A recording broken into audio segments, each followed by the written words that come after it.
qualquer forma, queria dar as boas-vindas a todos. E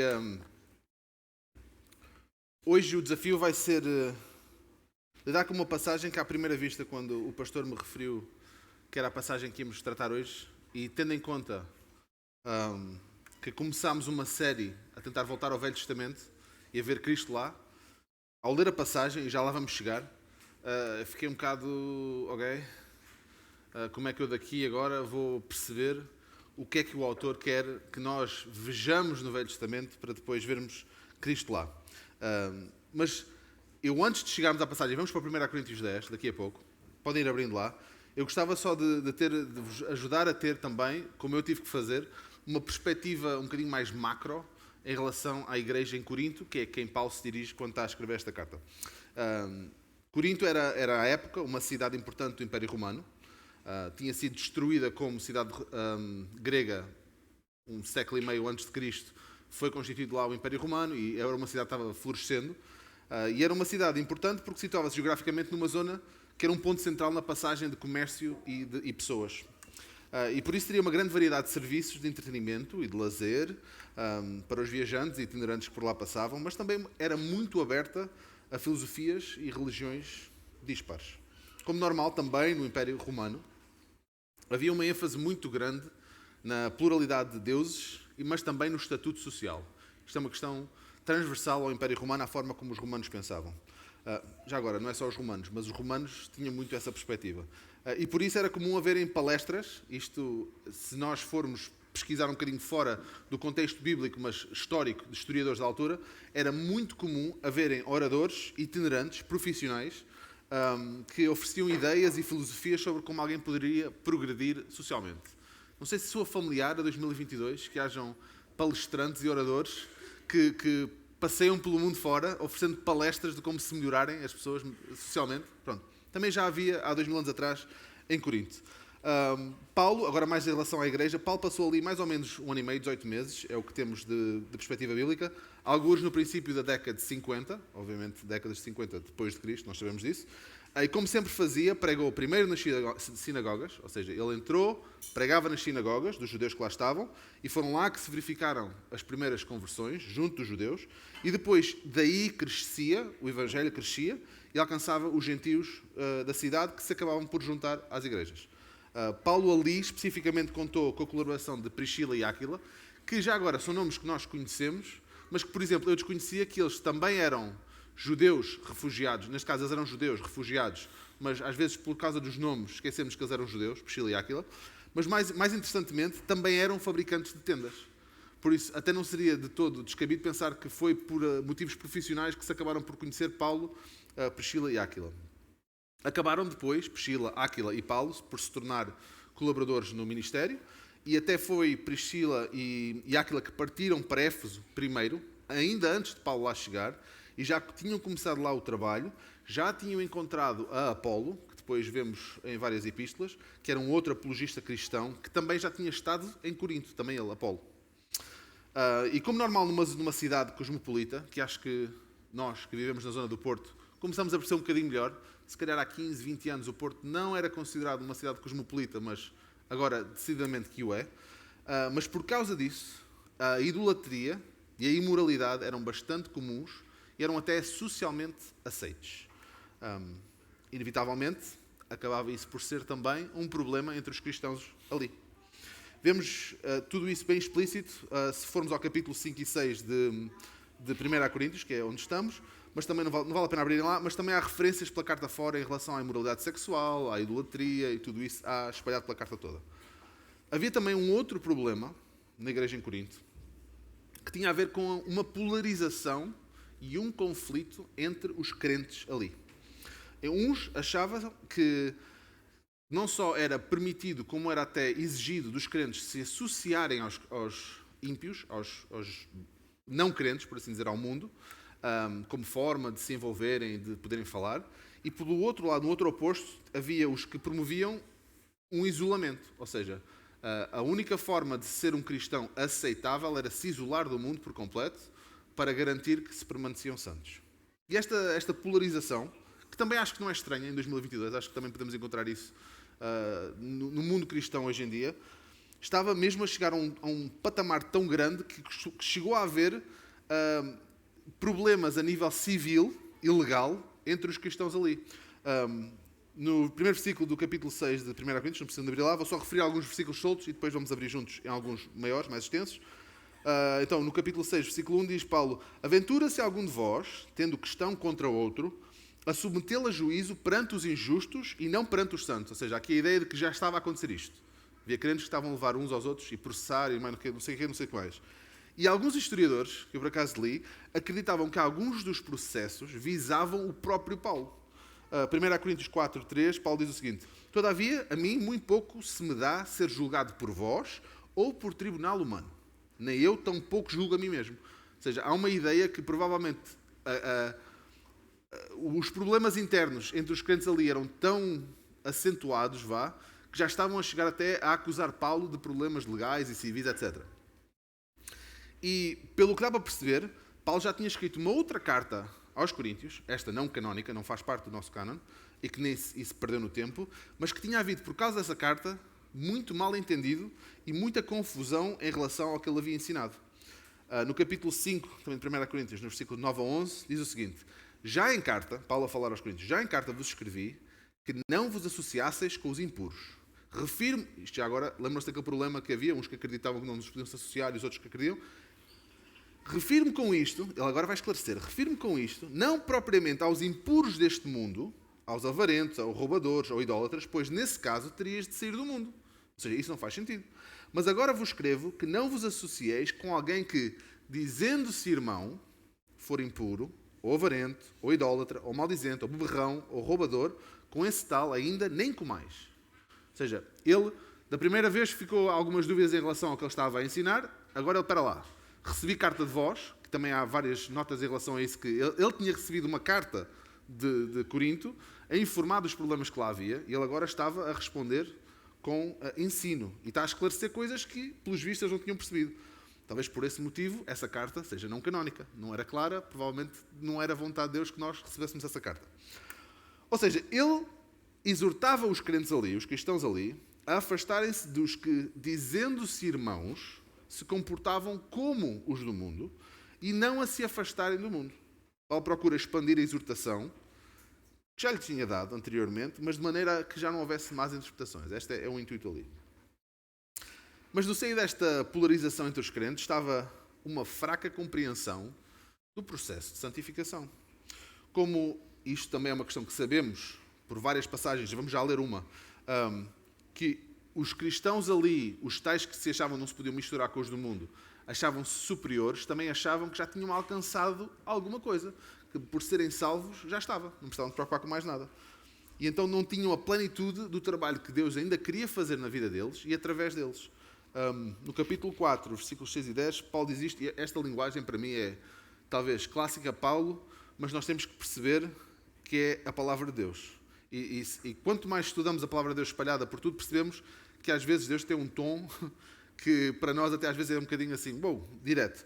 Então isto é muito interessante, porque como eu estavas a dizer, capítulo 4, versículos 6 a 10, Paulo diz o seguinte: estas coisas, irmãos, apliquei-as figuradamente, ele está a falar de várias coisas em relação, uns de Apolo, outros de Paulo, etc.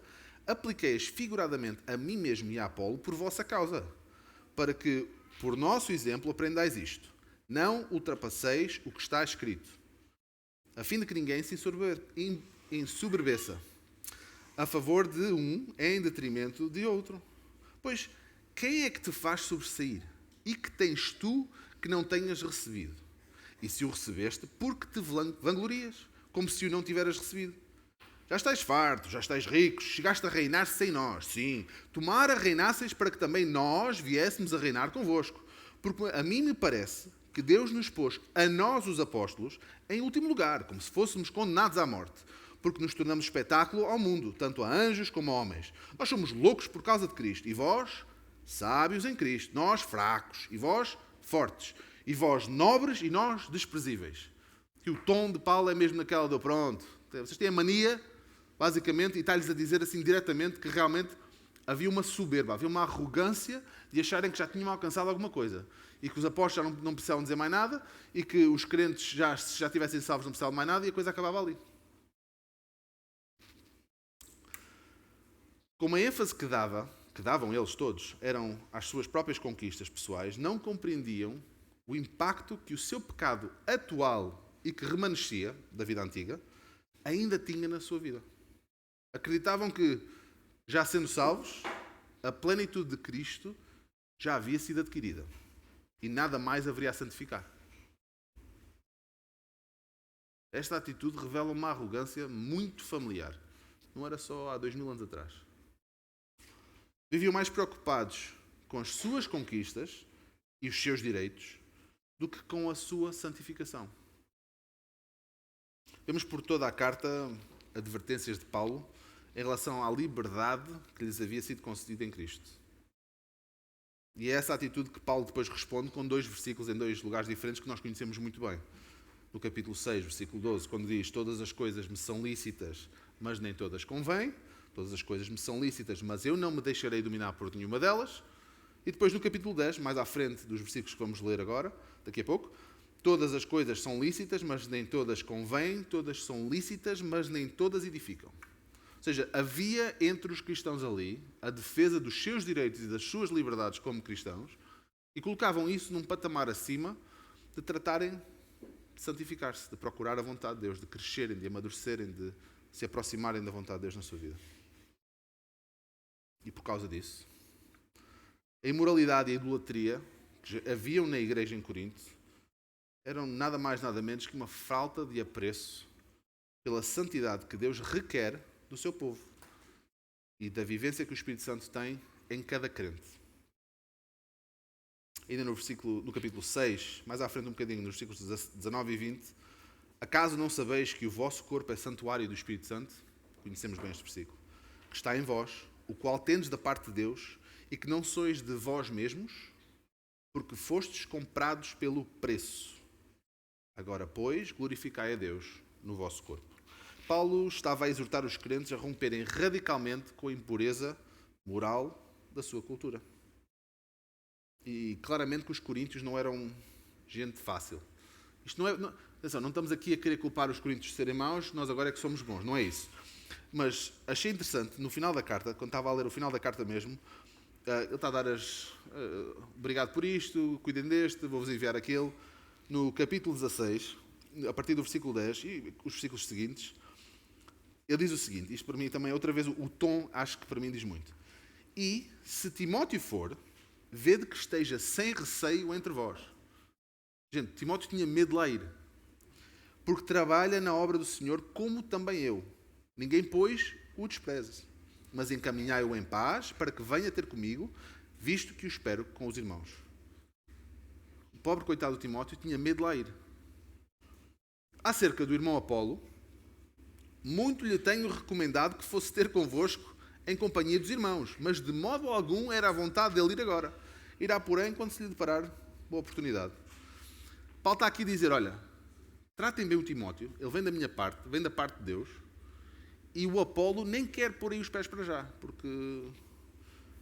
Ou seja, Paulo, a carta toda há um tom bastante duro, mas também claramente, esta dureza é resultado de um amor que ele nutriria por eles. Também no capítulo 16, o último, um bocadinho antes, no versículo 5, Paulo diz o seguinte: irei ter convosco por ocasião da minha passagem pela Macedónia, porque devo percorrer a Macedónia. E bem pode ser que convosco me demore, ou mesmo passe o inverno, para que me encaminheis nas viagens que eu tenho de fazer. Porque não quero, agora, ver-vos apenas de passagem, pois quero permanecer convosco algum tempo, se o Senhor permitir. A primeira leitura da carta parece que a dureza de Paulo é de querer uma distância, mas depois, quanto mais lemos a carta, percebemos que esta frieza, esta dureza, é muito resultado de um amor que nutria por eles, um amor de Deus. E é assim que ele termina a epístola, no último versículo da epístola, quando diz: o meu amor seja com todos vós em Cristo Jesus. Era gente difícil, certamente, mas nós também somos, provavelmente. Se alguém escrevesse uma carta a nosso respeito, se Paulo escrevesse, poderia ser que escrevesse muito parecido com isto. E já vos dei assim uma perspectiva grande, uma pintura maior de Coríntios. E agora vamos entrar no capítulo 10, vamos ler, que é quando há uma referência direta ao Velho Testamento, e é aí que vamos passar mais algum tempo. E vamos para 1 Coríntios 10. E gostava de ler, que estivéssemos todos de pé para ler a palavra de Deus, não só para esticar as pernas, mas também por um sinal de reverência. Vamos ler do versículo 1 ao versículo 11, de 1 Coríntios 10.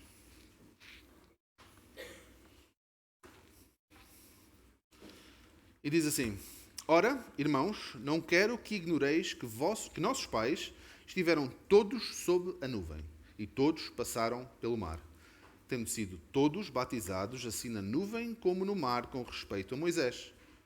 Todos eles comeram de um só manjar espiritual e beberam da mesma fonte espiritual, porque bebiam de uma pedra espiritual que os seguia. E a pedra era Cristo. Entretanto, Deus não se agradou da maioria deles, razão porque ficaram prostrados no deserto. Ora, estas coisas se tornaram exemplos para nós, a fim de que não cobicemos as coisas más como eles cobiçaram. Não vos façais, pois, idólatras como alguns deles, porquanto está escrito: o povo assentou-se para comer e beber e levantou-se para divertir-se. E não pratiquemos imoralidade, como alguns deles o fizeram, e caíram num só dia 23.000. Não ponhamos o Senhor à prova, como alguns deles já fizeram, e pereceram pelas mordeduras das serpentes. Nem murmureis, como alguns deles murmuraram e foram destruídos pelo exterminador. Todas estas coisas lhes sobrevieram como exemplos e foram escritas para a advertência nossa, de nós, outros, sobre quem os fins dos séculos têm chegado. Querido Deus e Pai, obrigado pela Tua palavra, obrigado porque não só o Teu povo de Israel serviu de exemplo, mas também os nossos irmãos ali em Corinto. E o que falaste através do Teu servo Paulo, que sirva de admoestação para nós hoje, que sirva de exortação, que sirva de consolo, que sirva de motivação. E Pai, te peço que não seja eu a falar, mas o Teu Espírito a falar ao coração de cada um, conforme vamos lendo a Tua palavra, para que cresçamos juntos, que nos possamos exortar uns aos outros, que possamos nos amar uns aos outros, de acordo com o Teu amor e não de acordo com a nossa vontade. E por isso, entrego este tempo aqui, às Tuas mãos, e desejo que trabalhes nas vidas de todos, para que unidos possamos prosseguir, seguindo e procurando a Tua vontade. É isto que eu te peço, em nome de Jesus. Amém. Podem se sentar. Como disse há pouco, como igreja, estamos agora num processo de tentar regressar ao Velho Testamento. A ideia aqui é procurar, no estudo do Velho Testamento, ver como todo ele aponta para Cristo. Muitas vezes acabamos por ficar presos aos Evangelhos, quando queremos falar de Jesus. Depois, se calhar, acrescentamos e pincelamos, o testemunho em Atos, por exemplo, alguns dos testemunhos dos apóstolos em Atos. Depois, se calhar, algumas epístolas, mas quase que fazemos uma separação vincada entre o Novo e o Velho Testamento. Como se o Velho Testamento não interessasse mais, o Novo Testamento é que é a nossa regra de fé e prática. E nós sabemos que isso não é verdade, porque a Bíblia toda deveria ser a nossa regra de fé e prática. E é interessante que chegamos ao capítulo 10 de Coríntios, depois de 2 capítulos em que Paulo fala especificamente de questões culturais, especificamente da questão do isolamento, especificamente da relação da idolatria que havia, aquela história da comida oferecida aos ídolos, por exemplo, que uns achavam que tinham a liberdade de comer, outros achavam que isso não podia se fazer. Paulo adverte, tudo podem fazer, mas nem tudo convém. A questão de não comam, se isso for empecilho a um irmão mais fraco. Depois no 9, outra vez a questão dos direitos que eles teriam, pela liberdade que haviam recebido em Cristo, mas outra vez a ênfase que eles estavam a ter era nos seus direitos. E depois chegamos ao capítulo 10, e Paulo, interessantemente, começa a listar aqui uma data de coisas que são exemplos de Israel e diz: isto aconteceu e foi registado pelo povo de Israel para que sirva de advertência para nós hoje. Então, eu gostava de... Porque estes exemplos que nós vimos aqui, nós se calhar sabemos da escola dominical algumas das historinhas, mas se calhar não temos lido recentemente e não sabemos da profundidade de cada um destes exemplos.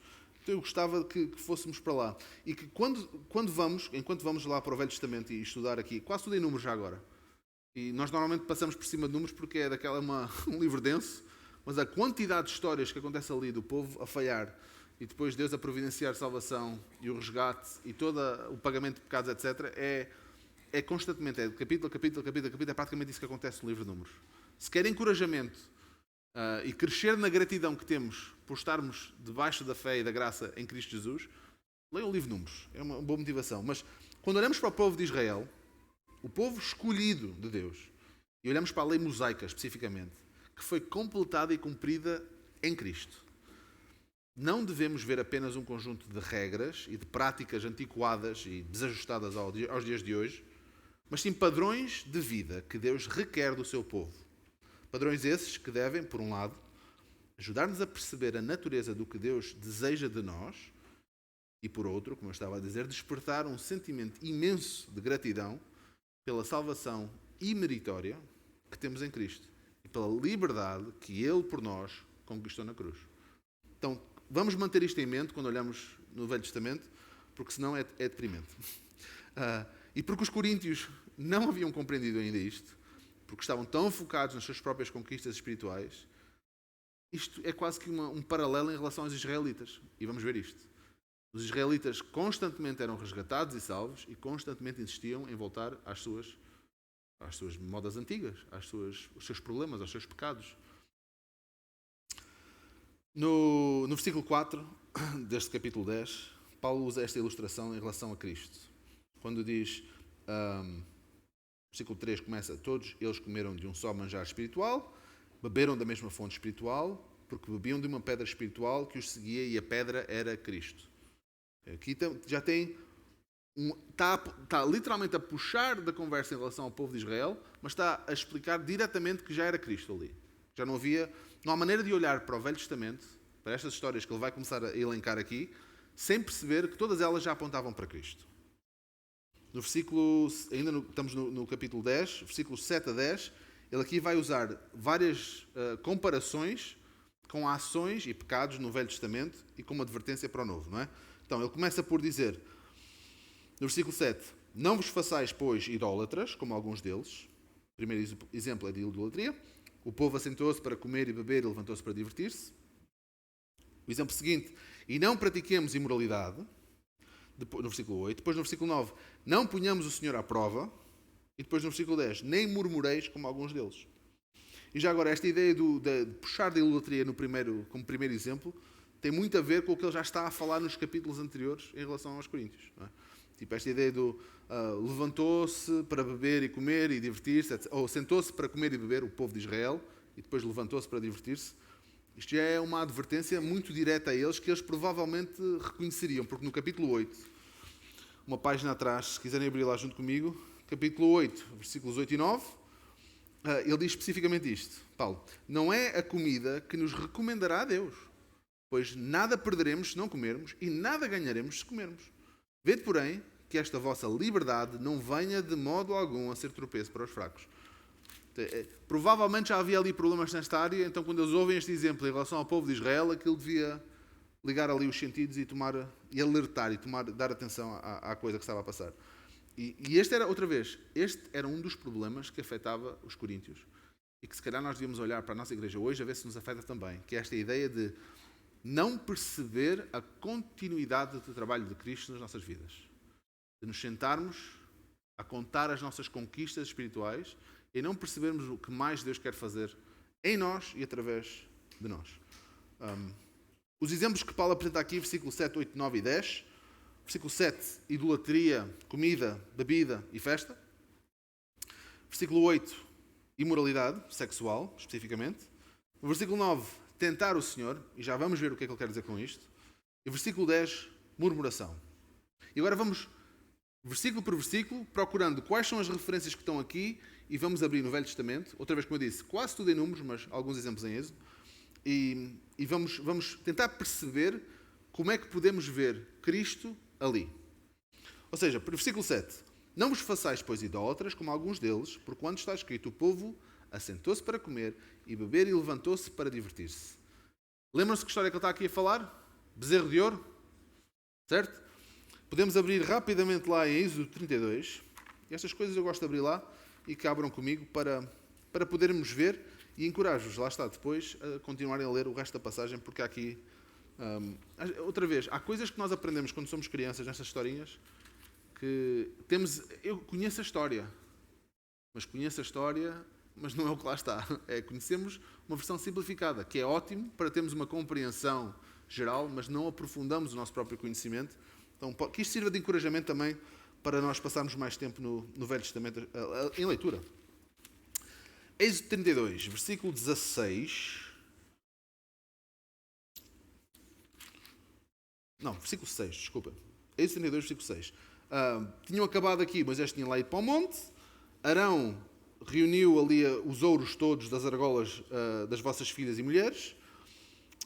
Derreteu aquilo, fez um bezerro fundido e disse, são estes, no versículo 4, são estes, ó Israel, os teus deuses, que te tiraram da terra do Egito. E depois, no versículo 5, diz, amanhã será festa ao Senhor.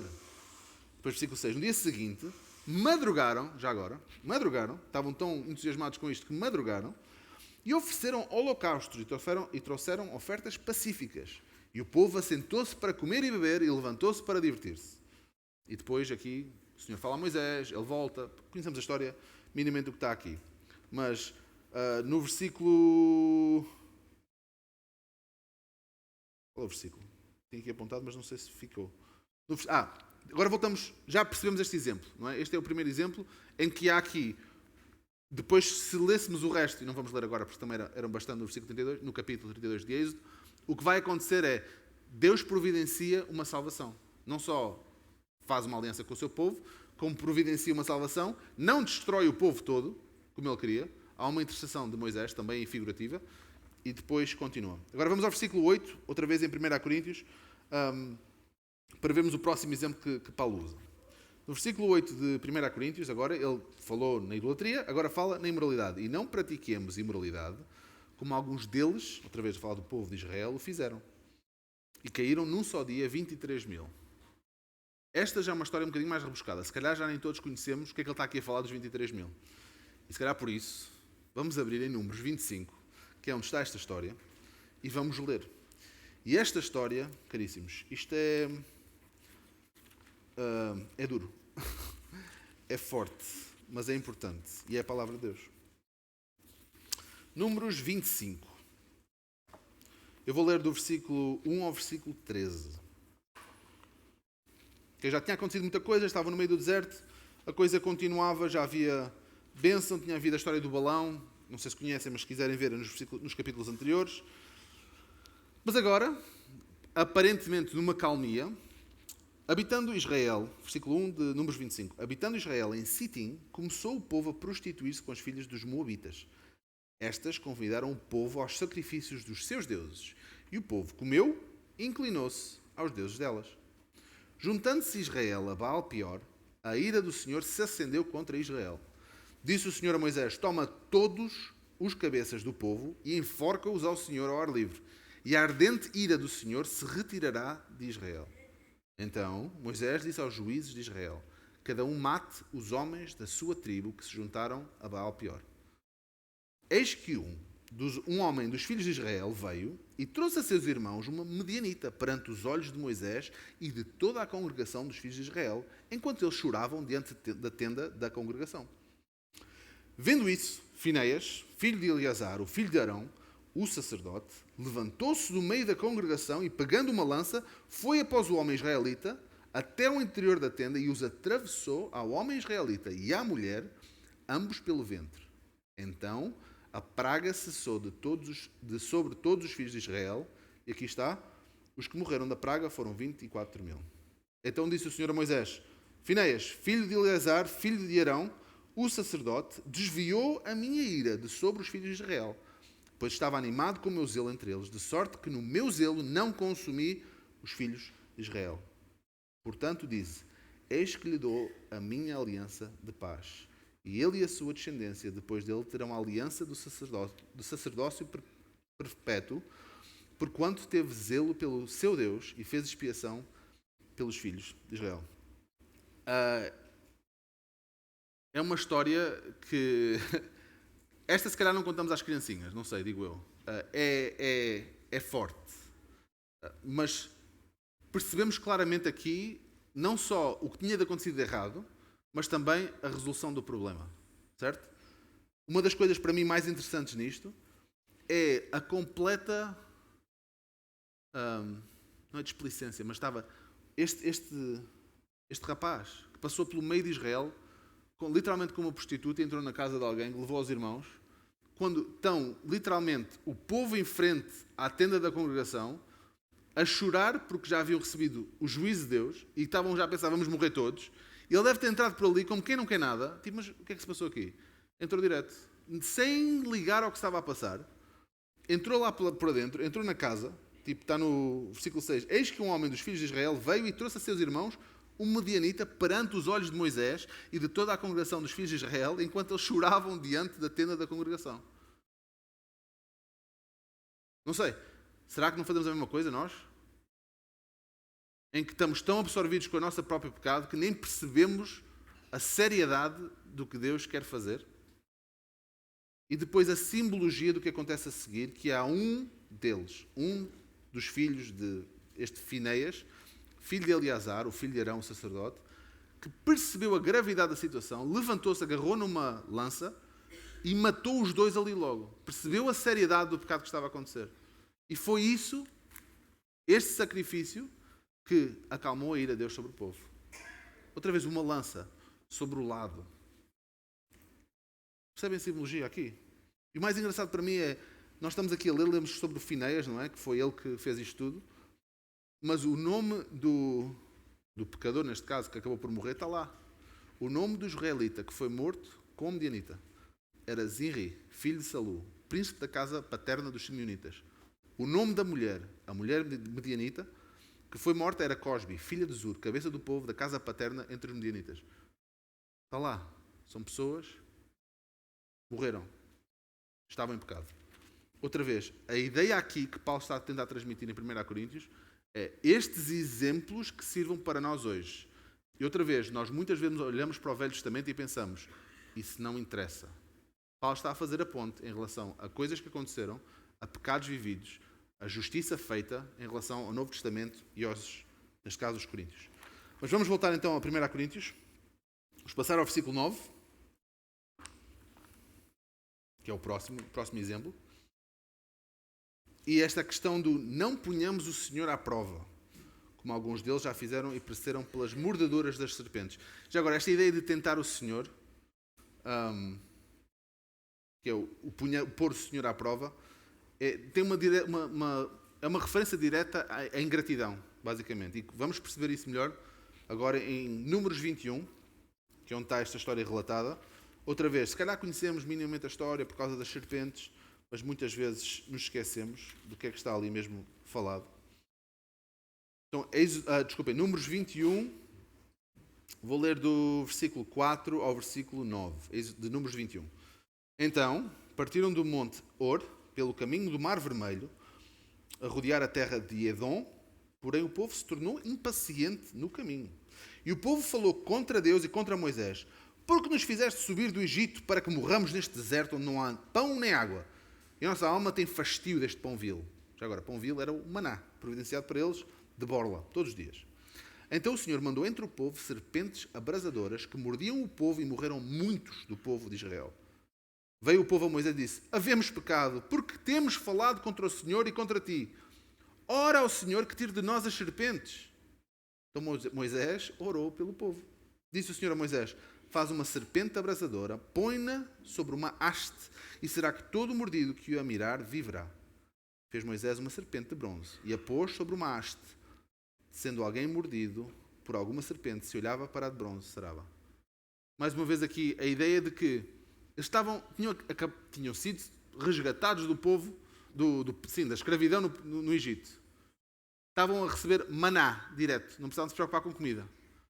E já estavam a passar-se. Já estavam, trouxeste-nos dali para que morramos aqui e não nos dás nada, estou farto deste pão que tu me dás todas as manhãs. Basicamente esta é a atitude deles.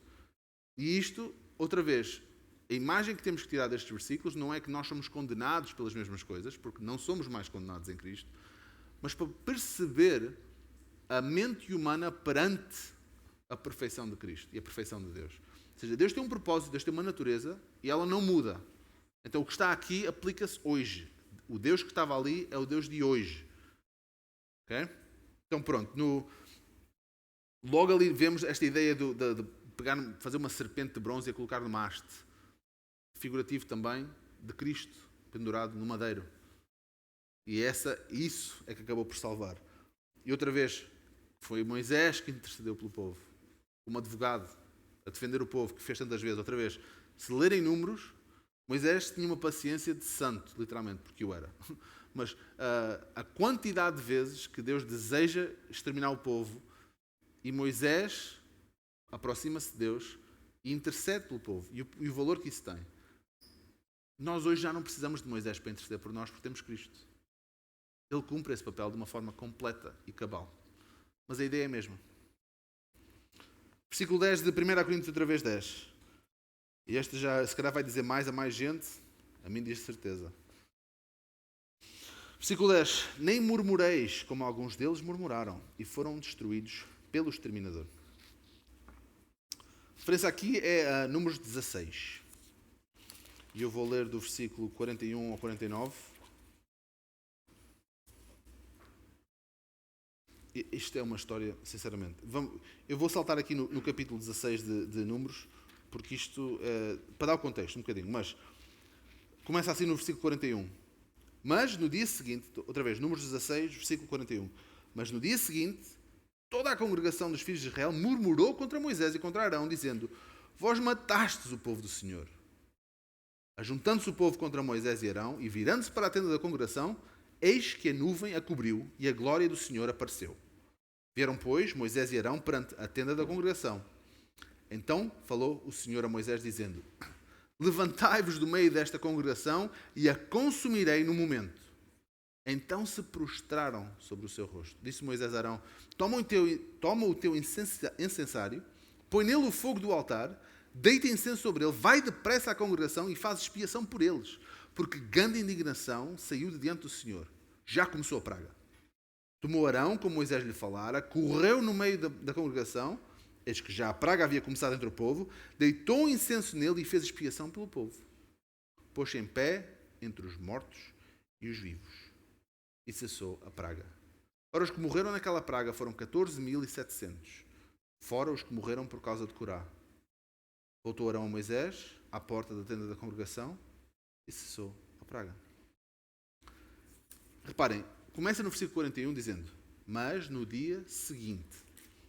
Dia seguinte a quê? No dia anterior, houve uma rebelião de Corá, no princípio do capítulo 16, há uma rebelião de Corá, que toma consigo outras pessoas, e que basicamente a rebelião dele consistia no capítulo 16, versículo 3. Basta, pois que toda a congregação é santa, cada um deles é santo, e o Senhor está no meio deles. Porque, pois, vos exaltais sobre a congregação do Senhor. Ou seja, a rebelião dele era: se todos somos santos, porque está aqui a presença de Deus na tenda da congregação, porque é que tu, Arão e Moisés, vocês, têm alguma autoridade sobre nós? Não faz sentido nenhum. Então, ele rebela-se contra ele, e o resultado disto é que falou a Corá, amanhã, Moisés neste caso no versículo 5, amanhã pela manhã o Senhor fará saber a quem é dele e quem é o santo que ele fará chegar a si, aquele a quem escolher chegará a si. Já agora não sou eu que decido, o Senhor vai escolher amanhã. E depois há aqui uma quantidade de coisas em termos de história que culmina tudo no versículo 20, quando disse o Senhor a Moisés e Arão, isto depois da intercessão de joelhos prostrados de Moisés: por favor, poupa o povo. Disse o Senhor a Moisés e Arão: apartai-vos do meio desta congregação e os consumirei no momento. Lembram-se disso? Mas prostraram eles sobre o seu rosto e disseram: ó Deus, autor e conservador de toda a vida, acaso por pecar um só homem indignar-te-ás contra toda esta congregação? Depois há aqui um perdão por causa desta intercessão. Mais uma vez, um sinal a apontar para Cristo. E depois no versículo 31 mais à frente: e aconteceu que, acabando ele de falar todas estas palavras, a terra debaixo deles se fendeu, abriu a sua boca e os tragou com as suas casas, como também todos os homens que pertenciam a Corá e todos os seus bens. Eles e todos os que lhes pertenciam desceram vivos ao abismo, a terra os cobriu e pereceram no meio da congregação. Todo Israel que estava ao redor deles fugiu do seu grito, porque diziam: não suceda que a terra nos trague a nós também. Procedente do Senhor saiu fogo e consumiu os 250 homens que ofereciam o incenso. E depois, versículo 35. Este é o que depois chegamos ao versículo 41, que é a referência que Paulo usa. Mas, no dia seguinte, toda a congregação dos filhos de Israel murmurou contra Moisés e Arão. Gente, tinham acabado de interceder por eles. Graças à sua intercessão, Deus poupou o povo, providenciou um escape. E já estavam a murmurar contra ele. O percebermos o que está a passar aqui dá-nos uma dimensão completamente diferente quando estamos depois em 1 Coríntios e a perceber porque é que Paulo usa estes exemplos diretamente do Velho Testamento. Os israelitas não tinham memória curta. Nós, seres humanos, temos uma memória curta. Nós queremos confiar nas nossas próprias capacidades de alcançar alguma coisa e nos esquecemos de que tudo o que somos e temos é por Cristo.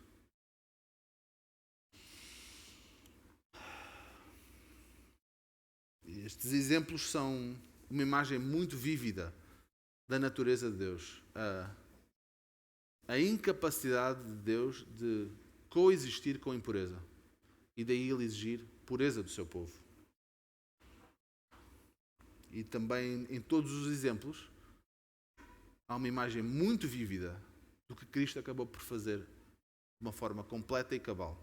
Naquela altura era imperfeito. Moisés tinha que fazer outra vez e outra vez e outra vez, outra vez, outra vez. Jesus fez por completo e perfeitamente isso. De advogado e intercessor, a cordeiro sacrificado por nossos pecados, Cristo fez-se homem para redimir o seu povo, agora de uma forma completa, permanente e perfeita, porque Ele é perfeito. Mas também isto mostrava bem a natureza de Deus e o seu desejo para o seu povo. O padrão de santidade que Deus tem. E se sabemos que em nós mesmos esse padrão é completamente inatingível, também sabemos que temos o Espírito de Deus habitando em nossos corações. E é aqui mesmo que entra a ilustração que Paulo usa no versículo 4. A pedra é Cristo. Vamos de volta a 1 Coríntios e vamos terminar um bocadinho. Vamos ao versículo 3 de 1 Coríntios 10. E aqui a ideia de Paulo em relação à unidade dos crentes. Todos eles comeram de um só manjar espiritual e beberam da mesma fonte espiritual, porque bebiam de uma pedra espiritual que os seguia. E a pedra era Cristo. Entretanto, Deus não se agradou da maioria deles, razão porque ficaram prostrados no deserto. Ora, estas coisas se tornaram exemplos para nós, a fim de que não cobicemos as coisas más como eles cobiçaram. A nossa alegria está no sacrifício de Cristo. Já consumado, perfeito. E que hoje intercede por nós à destra do Pai. Sem isso, e como diz ali o versículo 6, o versículo 5, sem isso, sem Cristo, Deus não se agradaria da maioria de nós. Eu posso mesmo dizer, não se agradaria de ninguém. Ficaríamos prostrados no deserto, que é esta vida. Mas a pedra era Cristo. E é por fé que somos salvos, nunca pelas obras. Da mesma forma que Paulo refere o exemplo do povo de Israel no seu comentário à igreja em Corinto, acredito que muito do mesmo se aplica à nossa igreja hoje, aqui, nesta cidade, em 2022, nesta comunidade. Idolatria, glutonaria, beberrice, imoralidade sexual, ingratidão, murmuração. Isto são marcas de um povo ingrato, não ciente da santidade que Deus requer do seu povo. São marcas de um crente que está muito mais centrado em satisfazer os seus próprios desejos e alcançar as suas próprias vitórias do que em servir o Deus que misericordiosamente o poupou e o salvou. Como eu estava a dizer há pouco, antes de entrarmos no Velho Testamento, quando olhamos para o povo de Israel, para a lei mosaica, para tudo isso, que foi completada e cumprida em Cristo, Não devemos ver apenas um conjunto de regras e práticas antiquadas e desajustadas, mas sim padrões de vida que Deus requer do seu povo. E padrões esses que devem, por um lado, ajudar-nos a perceber a natureza de Deus e do que Ele deseja de nós, e por outro, despertar um sentimento imenso de gratidão pela salvação imeritória que temos em Cristo e pela liberdade que Ele por nós conquistou na cruz. A minha oração por mim e por nós é que consigamos levantar os olhos além do nosso perímetro de satisfação pessoal e percebamos que a natureza do que Deus requer de cada um de nós é muito maior do que aquilo que nós conseguimos sequer pensar. Ele não nos salvou para vivermos como o mundo.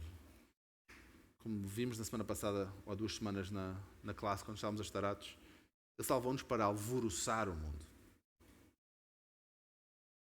Quero terminar e vou ler as palavras de Paulo, também em 1 Coríntios, no capítulo 2. E depois terminamos. 1 Coríntios 2. Vou ler do versículo 1 ao versículo 5 e depois do versículo 13 ao versículo 16.